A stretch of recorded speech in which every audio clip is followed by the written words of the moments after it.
Assalamualaikum warahmatullahi wabarakatuh. Bertemu lagi dengan Minangkabau Alculture MAC bersama saya Ayu Rizal kembali menemui dan mewawancarai Bapak Sultan Palindi yang dikenal di media atau Bapak Datua.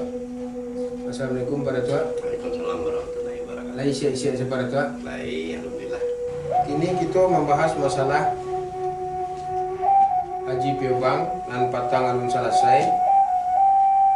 Untuk penerangan yang berikutnya atau penjelasan yang berikutnya kok nampaknya lebih mendalam lagi pada permasalahan Haji Piobang tu apa hubungannya jo Tuanku Imam Bonjol sebagai pahlawan yang ada di Minangkabau. Hubungan Haji Piobang dengan Tuanku Imam Bonjol adalah berteman baik, berteman karib. Dan waktu beliau belajar di pesantren di Purbalama, beliau satu angkatan dengan adiknya Tuanku Imam Bonjol yang bernama Tuanku Abdullah di tinjauan Tubuh Allah Kota Tinggi. Aduh, cerita yang jadi masalah Pak Datua. Ya. Banyak selentingan berbicara atau isu-isu berkembang. Haji Piobang kalah kawin. Ya, Haji Piobang mempunyai suku. ya. Sesudah tu suku Haji Piobang ada ndak kini? Ada ndak keturunannya kini? Kalau di Piobang, setelah Haji Piobang itu wafat di tahun 1840, seluruh yang berhubungan dengan Haji Piobang yang berkarib kerabat dengan Haji Piobang memang tak menghilang dari Piobang. Dan beliau 4 suku yang ada di dalam kaum Haji Piobang, Melayu, Bendang, Mandailing, Kampai memang lah tidak ada di Piobang. Jadi Berarti memang ndak boleh sama Ya. sekali. Apa penyebabnya? Apa sebabnya mako suku-suku atau suku keluarga Haji Piobang sampai indah ada di Piobang? Sementara Haji adalah pahlawan dan dikenal dengan di tengah masyarakat sampai detik Karena seperti dalam sejarah, Ya. Haji Piobang itu wafatnya kan karena terbunuh di Piobang. jadi Haji Piobang dibunuh. Ya, terbunuh lah. Terbunuh. Tapi di itu ada yang bukti yang otentik itu di masalah ada sebuah loslong yang di konon kabarnya itu sampai panumbak kepalanya. Haji Piobang matinya ditumbak kepalanya di loslong itu.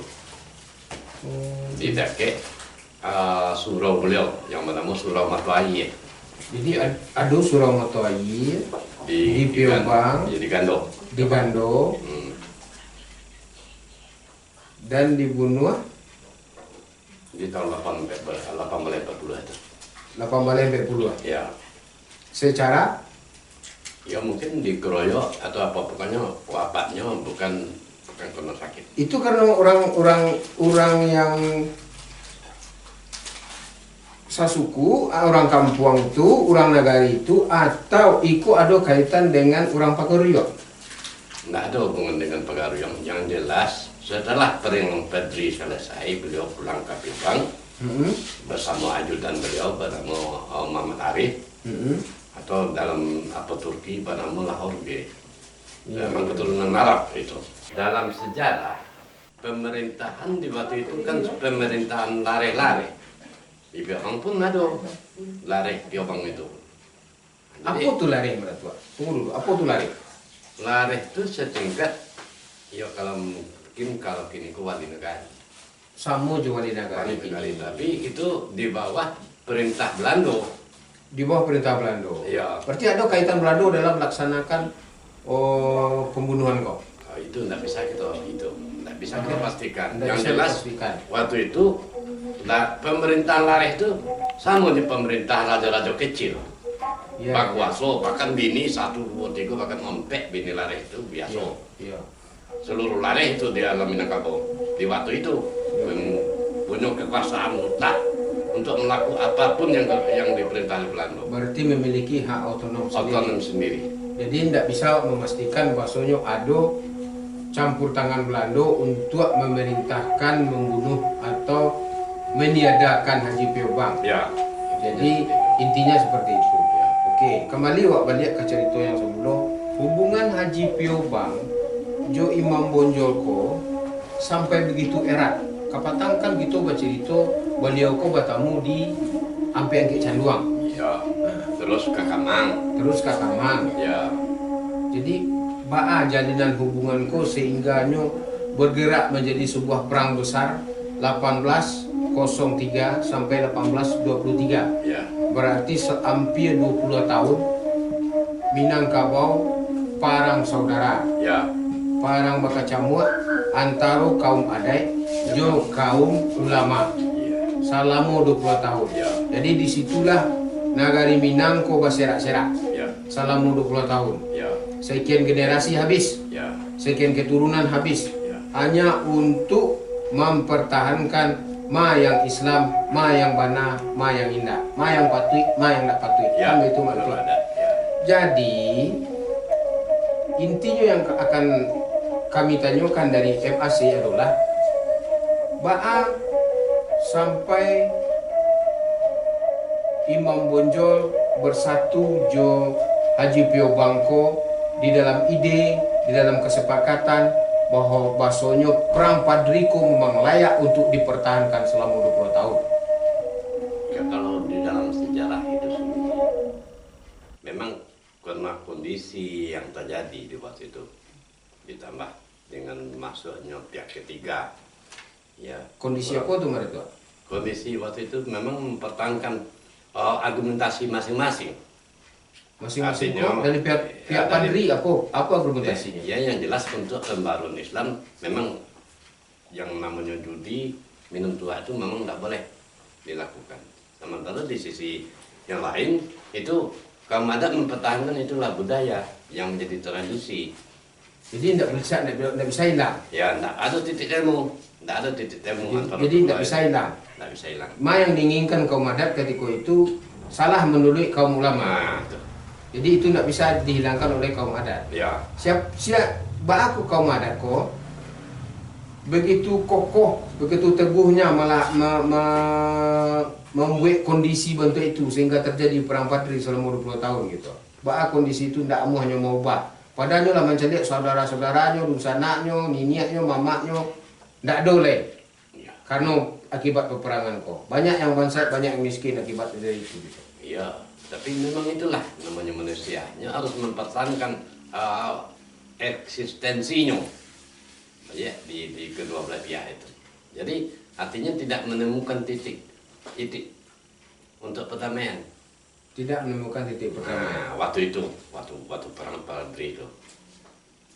Oke. Dan kalau dicari dari sosok Haji Piobang, Ya. sebagai orang yang dekat dengan Imam Bonjol, apa yang menarik dari Imam Bonjol Haji Piobang kok?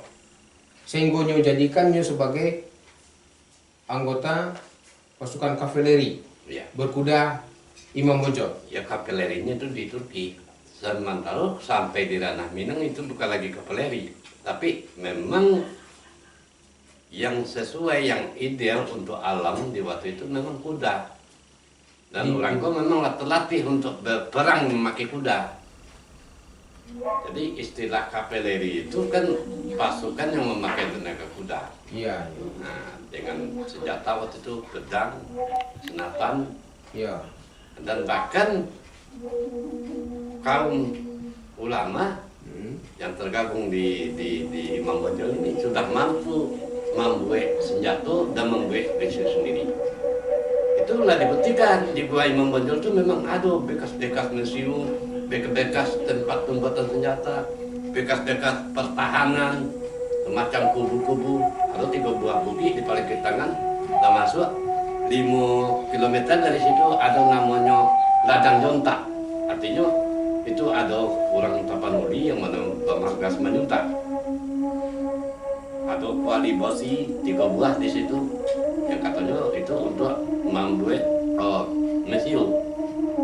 Jadi kaitan Haji Piobang dengan Tuanku Imam Bonjol memang erat di dalam hubungan yang jelas sesama Muslim, jelas satu akidah. Cuma ada secara akunya mungkin paham yang sama. paham yang sama untuk membesarkan Islam di Ranah Minang. Ranah Minang. Jadi sebelumnya Islam sudah ada Ya. di Ranah Minang. Ya. Jadi kerajaan Pagaroyong waktu itu ketiga haji itu, Haji Piobang, Haji Miskin, Haji Sumaniak Masua, dan Imam Bonjol, sebenarnya Ranah Minangko Allah berbentuk Islam. Allah beragama Islam. Allah beragama Islam. Jadi demikianlah saudara-saudara sekalian Nusantara dimanapun berada, bahwasanya Minangkabau dari dahulunya setelah adanya perubahan besar di Nusantara, setelah terjadi perubahan besar-besaran maksudnya Islam ke Indonesia, ke Nusantara ini, dan Ranah Minang pun ikut termobilisasi secara umum, secara sosial, bahasanya Minangkabau Allah mulai beragama Islam, cuman belum mulai masuk ke dalam agama Islam yang sesungguhnya, bahwa agama ma yang benar, ma yang salah. Jadi ketika itu alur adulai ada bahasa di syarak bahasa di kitabullah yang ditetapkan di mana tuh? Di Bukit Marapalam. Di Bukit Marapalam. Itu makanya dinamakan Sumpah Satya Marapalam, itu memang di sebuah bukit yang kira-kira letaknya di Batu Sangka. Oke. Di Puncak Patok. Jadi perjanjian Marapalam adalah puncak dari Perjanjian damai perjanjian damai antara dua kaum itu tadi. ya kaum ulama dan kaum adat Oke. untuk bersatu kembali. Untuk bersatu kembali. Ya. Kita pisah dulu perjanjian Marapalam ko. Balik kita ke Haji Piobang. Haji Piobang adalah salah satu orang yang mapan hidupnya. Ya. Secara ekonomi. Memiliki secara, harta yang sangat luas. ya. Dan adalah sosok yang sangat berpengalaman di daerah Mesir. Ya. Karena waktu itu memang pelatihan militer jalani sepulang menunaikan ibadah haji. Ya, bahkan Haji Piobang adalah seorang kolonel. Ya, kalau menurut cerita sejarah. Seorang kolonel yang berperang melawan Napoleon Bonaparte. Ya, sempat berpangkat kolonel. Iya. Jadi pengalaman seperti itu, Haji Piobang yang hidupnya mapan, hartanya yang sangat luas. Yang kembali pertanyaan yang mendasar adalah, adakah suku Haji Piobang tinggal di Piobang saat sekarang? Saat sekarang tidak ada lagi. Terakhir, keturunan terakhir Haji Piobang sempat melakukan transaksi jual beli di Piobang bernama Dulami tahun 1938. Seperti itu keturunan Haji Piobang yang terakhir. Dan konon kabarnya keturunan karib kerabat Haji Piobang itu mengungsi tidak jauh dari Piobang. Dan sampai detikku tidak terlacak nih. Tidak terlacak. Berarti itulah salah satu yang disayangkan dalam sejarah. Mungkin sejarah itu kadang-kadang ada yang bisa terus eksistensi di dalam kehidupan masyarakat. Mungkin ada juga yang tidak bisa eksis, eksistensinya hilang. Dan itu kita tidak bisa menyalahkan siapa-siapa. Ya, tapi yang jelas sebagai manusia yang berilmu, kita wajib mengenang sejarah sebagai sebuah landasan kita untuk lebih baik dari dalam kehidupan selanjutnya. Seperti cita-cita Perang Padri adalah untuk menjernihkan Islam yang ada di Minangkabau, ma yang hak, ma yang tidak hak, mana yang wajib dan mana yang tidak wajib. Hanya sebatas itu. Jadi kalau bagaimanapun, apapun yang terjadi pada pahlawan, apapun cara beliau meninggal, apapun cara beliau mengalami akhir hayat, itulah adalah suratan dari yang di atas. Kan begitu, perjalanan hidup. Itu adalah merupakan perjalanan hidup, kata Mak Datua. Jadi itu Mak Datua. Kondisi Perang Padri, bisa tidak Mak Datua ceritakan sedikit? Ba'ah Haji Piobang ko ketika berjuang di paling depan ya, dan di daerah paling ke tengah. Ya. Haji Piobang dan Haji Sumane itu memang sebagai orang lapangan, pelatih kadit-kadit yang ada di kaum ulama itu. Ya buktinya saja di Kamang beliau melatih pasukan-pasukan. Jadi sampai beliau ke daerah Kamang melatih. Ya memang itu basisnya Kamang. bukan di Candong. Candong itu hanya tempat pertemuan. Karena di situ kan ada universitas atau semacam pesantren dulunya di Candong Parabe. Itu pasti. Tapi kalau yang di Kamang itu basis pertahanan itu. Tuan Kunarenceh pun asalnya dari Kamang. Iya. Tapi jangan lupa, Sementara Haji Piobang pun ditarik oleh Tuan Kunarenceh. Sebagai sejarah mengatakan Haji Piobang ditarik oleh Tuan Kunarenceh. nah, tapi tidak termasuk ke dalam Harimau Selapan. Haji Piobang dengan Haji Sumani, Haji yang 3 itu bukan termasuk Harimau Selapan. Bukan termasuk Harimau Selapan. Bukan, tapi pelatih dari Harimau Selapan. Tapi khusus Haji Miskin. Haji Miskin beliau bergerak di bawah. Artinya di situ di tempat yang jauh dan menyiapkan logistik yang cukup, termasuk makan, minum seluruh pasukan itu. Itu ada namanya di ladang junta. Disitulah penghasil padi yang paling besar di daerah Kota Tinggi itu. Jadi memang benar apanya itu basis orang itu di Kota Tinggi. Tepatnya di Puadata dan paling ke tangan ini. Paling ke tangan dan Puadata. Jadi itu Mbak Tua. Ya. Tuan Kunarenceh Ya. di sebagian sejarah mengatakan sangat tertarik dengan kiprah Haji Piobang di ranah Arab, taruhlah bentuk itu, di Turki dan di Mesir. Ya. Sangat tertarik dan sangat bangga sebagai seorang putra ranah Minang menjadi kolonel yang bisa seperti itu, Ya. melawan Bonaparte, Ya. pasukan Kristen waktu itu. Ya. Kalau kita bisa gali, apa yang ada di dalam hati Tuan Kunarenceh sementara Haji Piobang bukan Harimau Selapan. Ya, Harimau Selapan itu kan kumpulan-kumpulan ulama di masing-masing nagari yang ada di luar agama. Dan Berarti itu kumpulan ulama yang ada di nagari agam ya, Jo Pasaman. Ya. Itu nan Harimau Selapan. ya, Apakah dibentuk oleh Tuanku Imam Bonjol? ya, secara hierarki, ya, Dibentuk oleh Imam Bonjol. ya, Diteruskan ke Tuan Kunarenceh. ya. Setelah itu Tuan Kunarenceh menarik. Untuk pelatihan itu tetap Haji Piobang dengan Ya, berarti Tuan Kunarenceh secara logikanya menarik Haji Piobang. ya, Tapi di dalam pelaksanaan hierarkinya Haji Piobang, Haji Sumania, itu adalah pelatih. Haji Haji bukan, Miskin bukan termasuk Harimau Selapan.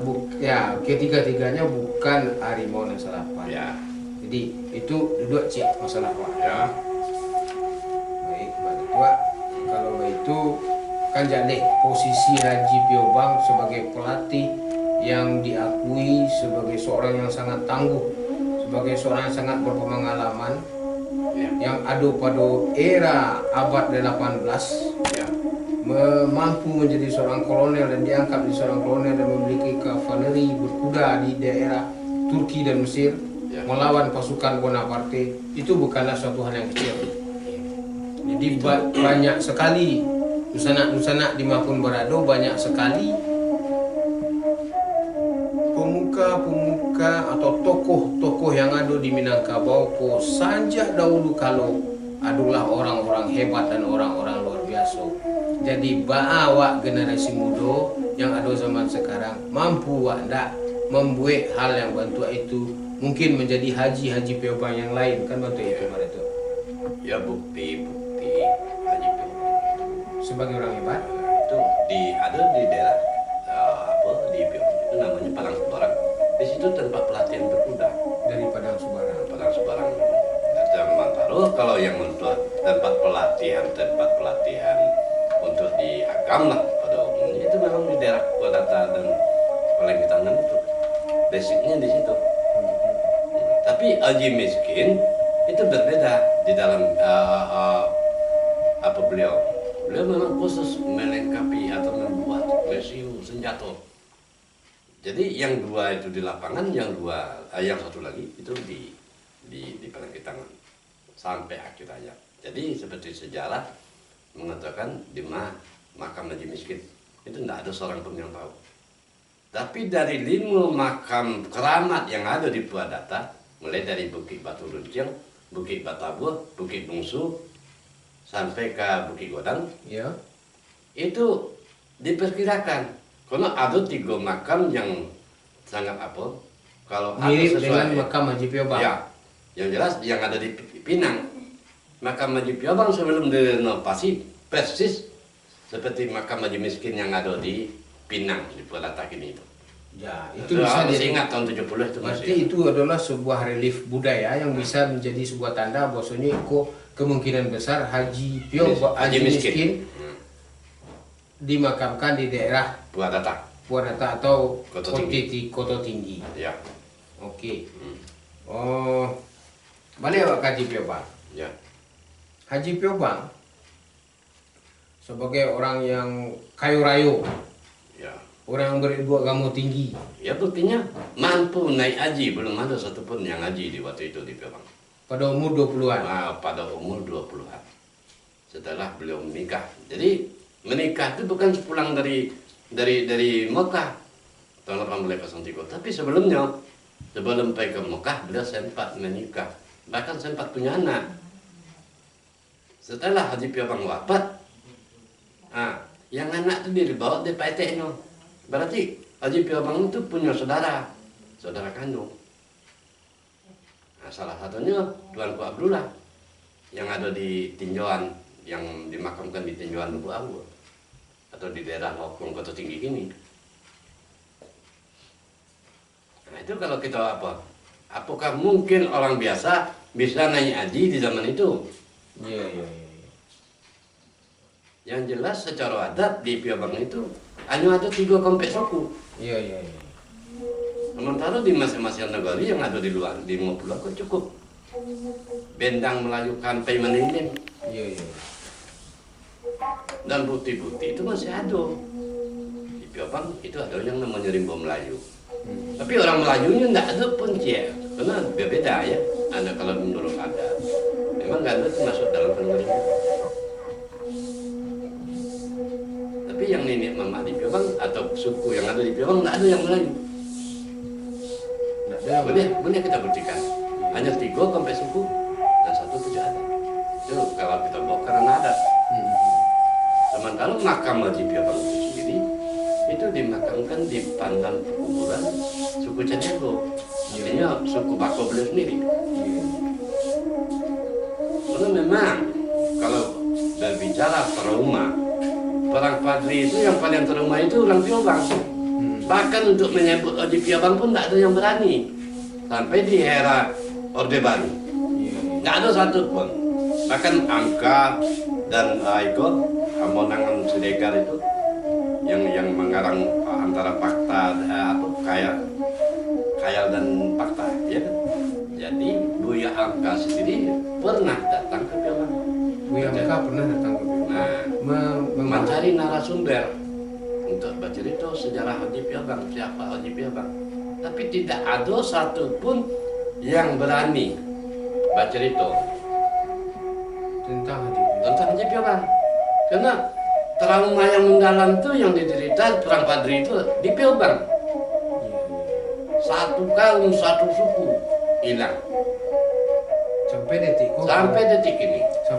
Suku Melayu, Kampai, Mendeleng, Bendang itu tidak ada di Piobang. Tidak ada lagi. Nah, yang ada hanya di Gandu. Padahal dulu ketika zaman Haji Piobang Ada suku itu ada. Bahkan sampai kini kalau kita bawa ke ranah adat hanya ada 3 komplek suku di Piobang. Suku yang lain tidak ada lagi. Yang lain ada, Caniagonya ada, Koto ada, Salo ada, Jamba ada, Petopang ada. Jadi dalam satu negara itu cukup. Ada orang 9, ada orang 7, ada orang 6, ada orang 5 kampung. Di Di Piobang hanya 3 komplek suku. Kamailang. Komplek suku itu kan perannya sama dengan sebuah tunggak dalam rumah. Harus ada ompek. Namanya aja komplek suku. Di Piobang kok hanya 3. Kamu apa ini? Kamu apa ini? Itu bukti bahwa trauma psikis yang dialami oleh masyarakat Piombang sampai di era Orde Baru sampai kini, untuk baca itu soal sejarah Oji Piombang tidak akan mampu. Tapi fakta alam yang menyatakan itu ada. Bahkan lebih populer Oji Piombang itu di luar daripada atau orang-orang yang di luar orang Piombang. Contoh? Ya, macam Angka, macam Mage Bapayong, itu meneliti sejarah Oji Piombang. Mage Bapayong apa Itu kata? seorang penulis. Apa kata beliau tentang Ya, tetap dicari. Baik. Literaturnya harus ada. Jadi seluruhnya itu setelah kita pahami, memang itu berpusat di Kemang. Kemang itu udah pasti kemudian ke Batata. Karena kalau kita bawa ke kultur masyarakat itu kan jelas. Orang daerah paling katangan, daerah Puadata itu condong bahasanya saja lah mirip bahasa orang Agam. Ya, itu kan ada kata-katanya dek panuh Kamang Joboki, turunlah ke 7 lurah. 7 lurah tuh macam model iki, Puadata, Lalang, sampai ke Bonjol. Ada 6 namanya di Bonjol. Itu buktinya satu kerabat. Dan pusat Badri itu memang di situ. Ya buktinya persenjataan sih udah di situ. Bisa kita lihat, bisa kita liput ke situ, bisa kita rekam di situ. Daerah paling katangan. Paling di tangan itu yang dimana mau gua Imam Bonjol. Masa yo goanya gua Imam Bonjol. Tapi adanya di paling tangan gua data. Karena hubungan kekerabatan orang-orang itu memang satu asal, satu apa. Jadi memang banyak yang harus kita pahami, harus kita kaji lebih dalam di dalam sejarah itu. Tapi dasar-dasarnya tuh ada lebih dulu berdiri di Piombang sebelum Oji Piombang itu ada. Karena orang-orang dulu itu hanya julukan tanpa ada, bahkan hilang nama asli. Ya macam Oji Piombang, karena dari Piombang. Nama aslinya nggak pernah ada yang tahu. Nggak pastinya bersuku. Nggak kemungkinan nggak ada suku. Iya. Sementara kalau kita lihat daripada kedatangan atau asal usul orang 50 kota itu kan jaleh. Babari, Babalobe. Ada yang menentukan. Bari menanti deh, Balobe yang menentukan. Jadi, pada pada mau 50 kota. Nah, 5 lah hilang, tinggal 5. Dengan 2 itu kurang. Di perang Sultah, Beladang itu. Rombongan kedua kena Sesia. Itu yang dikatakan di Piombang itu namanya anak timbang nomor 6. Piombang, Sungai Beringin, Tae, Jasi Malanggang, Gurun Jolubu Tingko. Lalu bahkan penamaan Nagori itu lebih cenderung kepada alam. Macam Sungai Beringin, Sungai Jabring. Piombang itu sebuah apa juga? Sebuah kayu juga, semacam kayu yang dinamakan piabur, tenang atau tae, itu kayu yang karet. Jadi itu asal-kata Kata macam-macam. Ya Simalonggang, Sumonggang, Gurun jelas ada. Jadi masyarakat atau orang pada umumnya hanya tahu tentang Haji Piombang itu haji yang berasal dari Piombang. Ah ya, Apa tuh Piombang? Nama dari tumbuhan tadi apa? piabur. Piabur. Kata-katanya piabur. Piabur. Tapi deklah ada perubahan kosakata dialeknya yang namanya Piombang. Piombang tadi menjadi Piombang. Dan sementara nama kecil beliau tertinggalkan. Nah, tertinggalkan. Itu memang biasa. Ya contoh aja lah. Dari Arimunan Selapan contoh. Tuanku Narenceh. Siang tahu nama ketenya. Atau Tuanku Mensiang. Tuanku Mudo. Tuanku Ganduang. Tuanku Lebu Awu. Itu ada 8 tuh tuanku aja. Tapi beliau itu mempunyai posisi masing-masing. Nggak berkumpul 8, harimau 8 itu hanya menguasai satu daerah. Ada 8 daerah yang dikuasai. Bukan lagi negari. Buat itu. Ya termasuk Tuanku Lintang. Jadi Tuan Kulin itulah yang dekat kepada Batu Sangkar. Maksudnya tidak para jauh dari puncak Patung. Kediaman beliau di Bukit Guling. Nah, sebelum Bukit Marapalang. Jadi nampaknya para tokoh sama lah jauh di awak mekini ko. Ya. Kait mangai Ya, nampaknya. benar. Kait mangai. Kait mangai. Dan itu takkan pernah putih. Ya. Dan batu itu puluh sejarah. Ya. Ada orang mengatakan sejarah takkan pernah hilang. Itu betul. Ya. Ada orang yang mengatakan sejarah itu bisa dibuat-buat. Ya. Itu mustahil. Mustahil. Sejarah tidak mungkin dibuat-buat. Ya, dalam ilmu Karena dalam sejarah itu ada alam, ada relief-relief yang menentukan, ya.